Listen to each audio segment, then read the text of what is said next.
Hey. Thank you. Thank you all. Thank you for joining the StewKast. I am Lou Marconi at L Marconi251 on Instagram, at L Marconi1973 on X. Thank you for joining me. Corey Castle was running a little bit late. He'll be joining me shortly. He said he was coming on as soon as he can. Waited as long as I could, but I had to get on. So we're going to do several things here. We're going to talk about Halloween Havoc, and I'm going to talk about a statement that WWE released. I'm going to wait for Corey to jump on, and we could obviously discuss that statement as well. He should be on at any moment. So what I wanted to talk about first and foremost was a statement that was released by WWE just the other day, and I'm going to try to read this from my phone. It was October 29th, 2024, and it's about how WWE launches new indie wrestling development program, which I think will be interesting.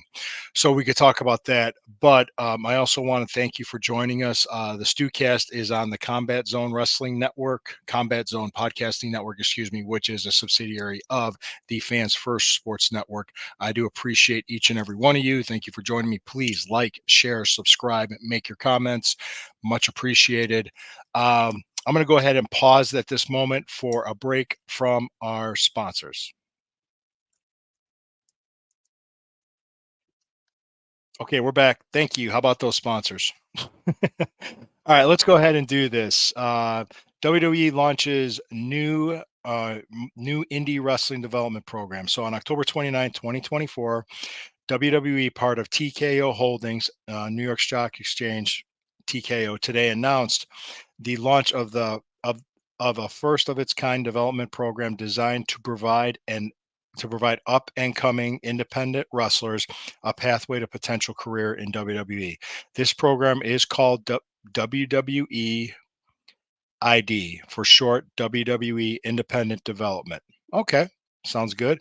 WWE ID is the latest in our efforts to identify and support the journey of up and coming wrestlers, in turn raising their profile and strengthening the independent wrestling ecosystem, said WWE Chief Content Officer Triple H, which is Paul Levesque. Following the 2021 launch of WWE's NIL program, WWE ID has been constructed to support. Geez, it keeps. I've got this here. Hang on. Uh,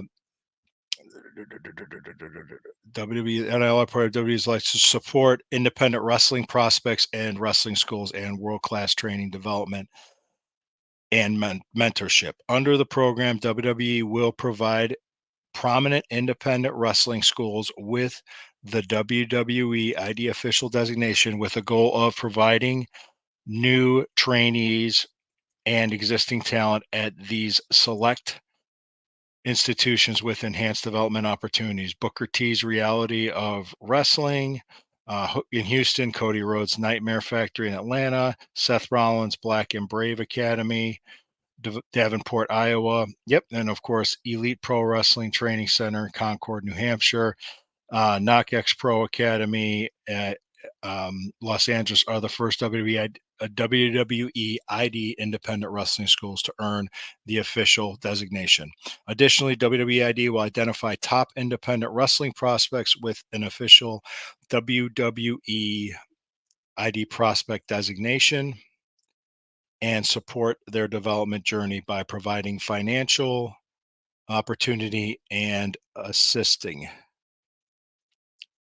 with training, mentorship. I think Corey's coming here, and development, including access to um, world, geez, this is the way to world class facilities, best in class ring training. All right, here we go.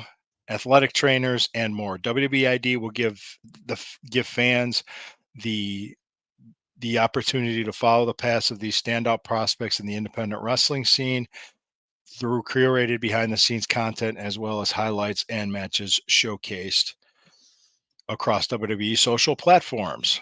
Okay, I just read that statement that we went over yesterday Right. with the WWE Indie program before we talked about Halloween Havoc. So you read it too. So I just read it to the audience. Right. So you want to give? I just decided to read it verbatim from my Yeah. phone, which was a mistake. So thanks for joining us, Corey. This is my co-host Corey Castle at Corey Castle everywhere, And we could follow us also on the Sunday Stew Pod on Rumble. Follow him at Evolving with Corey Castle. Correct? Yeah, and now it's to the point. I think if you were to go on any RSS feed, any podcast feed that you would like look up, and you just Hmm. looked up evolving, it's no longer evolving with Corey Castle. It's just evolving. Just But Evolving. Okay. but if you wanted to narrow your search down, you could search Corey Castle, and you would find me, of course. Yep. Yep. Corey Castle. Very good. Very good. Good deal, Um, man. So go ahead. Tell me your thoughts on this developmental program. so this is gonna change the landscape, man. I mean, I'm not. I mean, I'm not Mhm. seeing anything like it's not going to be an immediate scratch to any itch, but I mean, it's going Yeah. to uh, eventually, like, kind of absorb up the like the quality of independent wrestling, and hopefully up the quality of every independent wrestling program. Well, we can only hope for that. Oh yeah, Uh, yeah. yeah, we can only hope. Well, I I mean, also think. Go ahead. it's been a couple years where people were like, "Well, the independent wrestling scene's not going to last. Like, it's gonna fade away."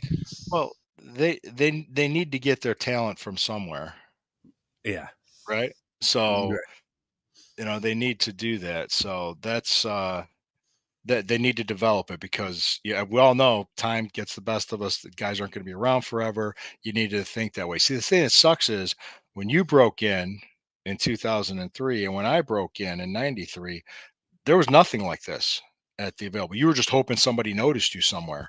right, right. Pretty much it. You just got booked and you just did your thing and then you just that's it.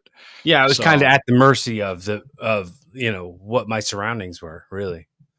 yeah, we all were. You're right. Right. That's a good way to put it. So for younger guys out there that might be watching this show or people trying to break into the business, take advantage of this. This wasn't there. There's a lot of things technology wise that were not there. And I'm talking Right. about not just wrestling pods. You got veteran guys on podcasts that have a wealth of knowledge Oh yeah, of dude, ring psychology and everything. you can Oh, listen to the random thoughts of Dutch Mantel and Jim Cornette on a daily basis.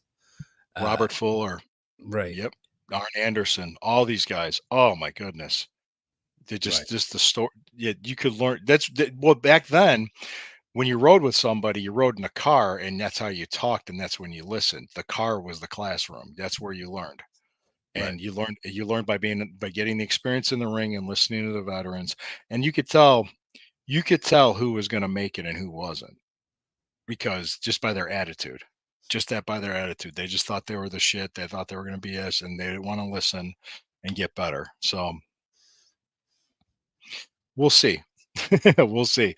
We'll see how this works. I really, I think it's exciting because considering that they're looking to understand where their future is and looking long term, you need to have a pipeline of talent. So I think when I first started, a lot of people mm, were ramping me up. Like, they're like, "You're gonna be huge in this business. Like, you I got it heard the all." same shit. Yeah, I heard And the same shit. and it did me a disservice. You know what I mean? It really truly did.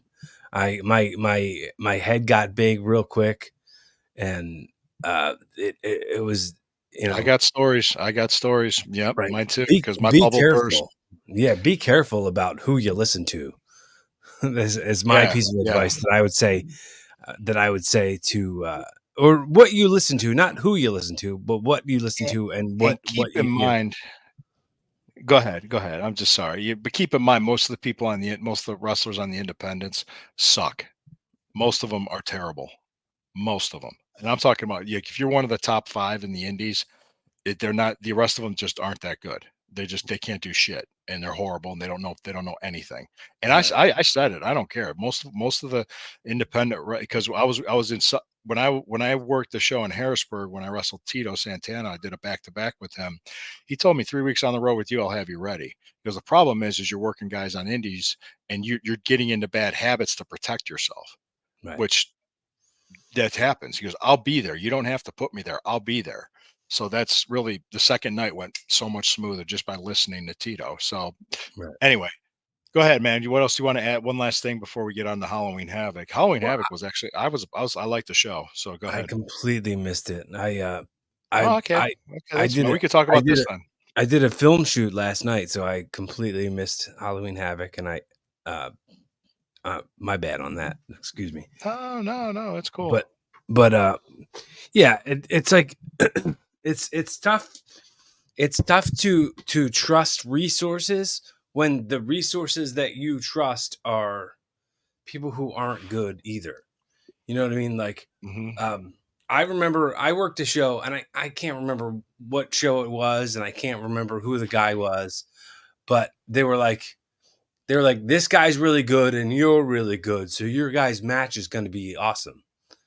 So I went into it expecting that guy to be on my level, and for sure he wasn't. Mm, And people who I trusted told me that this was going to be good, so I overbuilt it in my head like it was going to be something really good, mhm. and this guy was clearly not on my level. So it has to be. It has to. I taught myself at that point to consider the source of any piece of advice or any piece of guidance that you try to get from somebody who like you're supposed to trust. Like think about the fact that they're giving you advice and they're coming from a place where they're a person who isn't your size, who isn't your weight, who isn't your like they have no Yeah, idea what it's like to to be the type of wrestler that you are. So right. they're just speaking in generalities.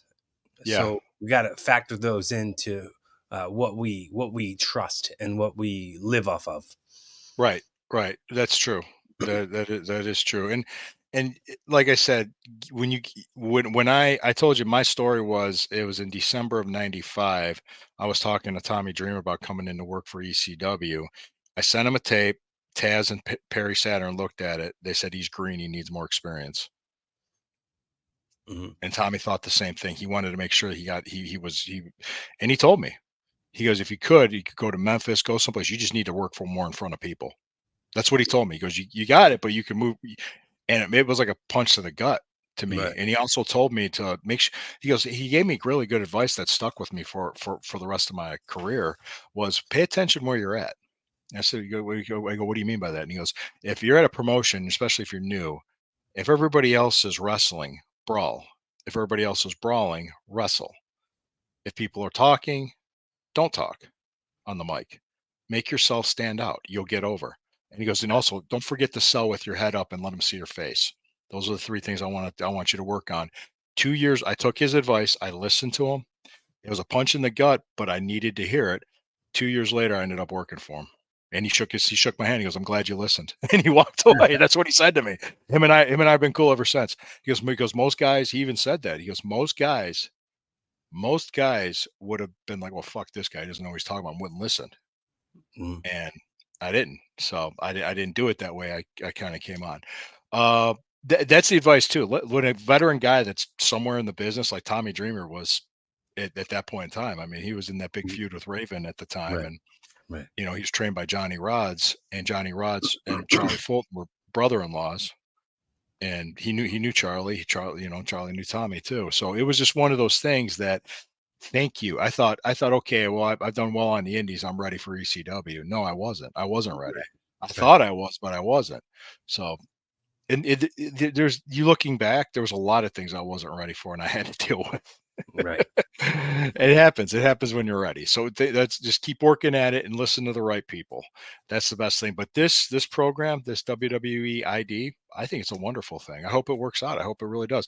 Speaking of which, the NXT, that was a good product. I don't know if okay, it was Ethan Page and Trick Williams Yeah. was yeah, the pinfall happened in the ring, which I guess was okay to have that happen because it was one of those falls count anywhere type of things. They had it in the ring, which was pretty good work. But I like the way they did it. Uh, that match was good. The only one I was kind of looking at was that uh the Chase U guy. And I forgot, I'm bad at pronouncing names and remembering names, but I can remember the face. It was the ambulance match.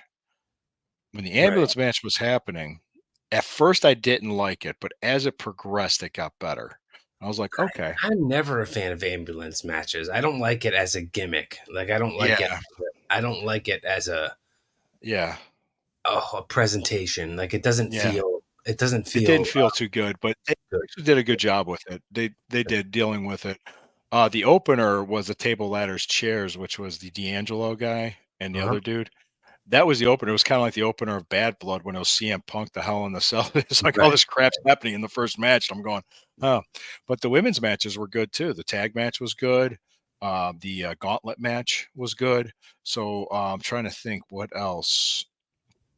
I'm going through the show in my head. Um, yeah, they had a Did, title change, which the title change was a women's did they match. have the Yeah. whole like the cool entrance way set up with the Yeah. graveyard stuff and the Yeah, little yeah, oh, Slim yeah. Yeah, Jim it was guy? all yeah. Yeah, it Nice. was good. It was good, man. It was good. It worked out. I'm trying to think, what was the other I'm trying to remember what the other matches were. I think I pretty much covered them all because they had the opener, which was the D'Angelo family, then the women's tag, they had the women's gauntlet match. Um, yeah, the the North America title match with Ethan Page, which was pinfalls count anyway. I know there's probably one more I'm missing here. If you can, I'll pull it up and I'll tell you right now. Go ahead, just keep talking. Go ahead and give your opinion on things while I talk, while I do my research. I mean, NXT NXT is probably it's gonna become the goal. It probably has become the goal for a lot of people to go like I want to go there and I want to do that. Like it's less of just like a to people's minds, to the front of their minds. They're not going. That's just a developmental territory to get you ready for the main roster. People are going. That's a pro wrestling show, and I want to be a part of it. So it's it's cool to watch that happen. So it's also cool to watch that happen on the micro of like Yeah, of the independent scene, which you're not going to see. And I didn't recognize all the names of all the companies and or all the schools that got absorbed up into the WWE ID program. But I saw, the Nightmare Factory and the Black and the Brave, and yeah, what was the other ones? Booker T's in Houston, yeah, and Reality yeah. Wrestling. There's another one in Connecticut, I think, and okay, Roxanne Perez, Cora Jade hopped. All right.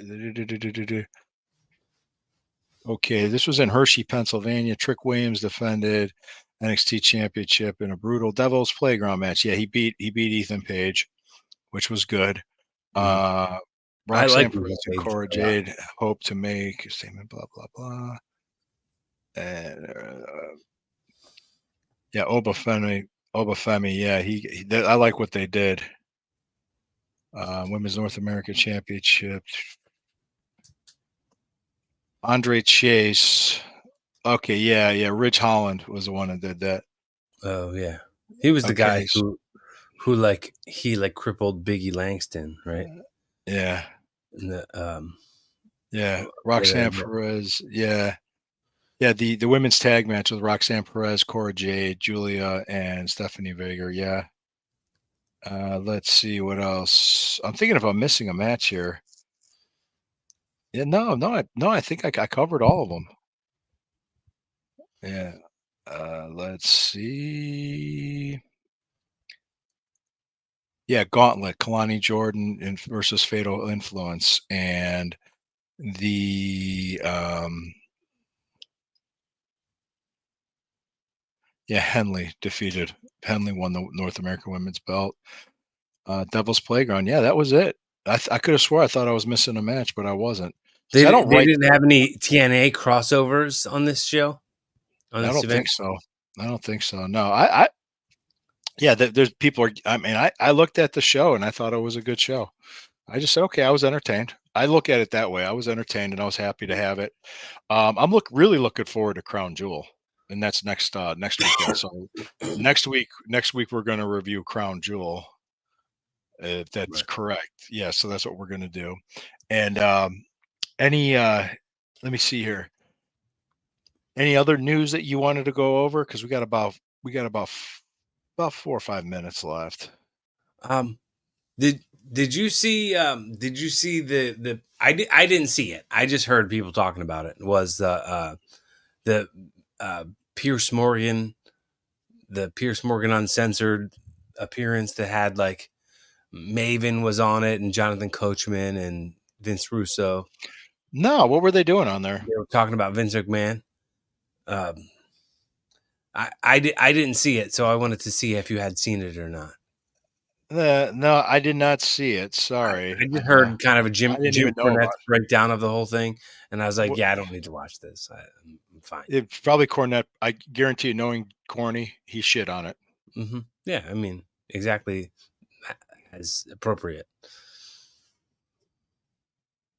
Yeah, which sounds like we said Vince Russo, Maven, and who else?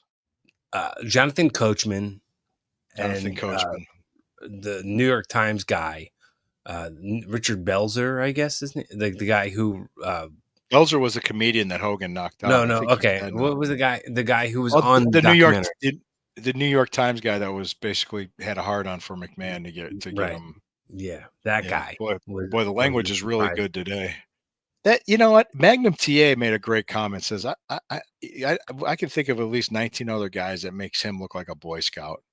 I mean, he said that, and he's Mhm. right. I mean, there's a lot of dirtbags and scumbags in the pro wrestling business that we haven't even scratched the surface on. Guys that are real pieces of works. Well, I And mean, I've been saying, and I think this goes for all of entertainment, and I say it on my podcast, Evolving with Corey Castle. If you ever check it out, uh, I say, like, if you decided that you wanted to get into this entertainment game, like if you have this like look at me hole, this like attention seeking look mhm, at me hole, there has to be some unchecked damage that you've got from your childhood that like your upbringing maybe wasn't the best. There's some something I don't want to say wrong with you, but yeah, probably some damage.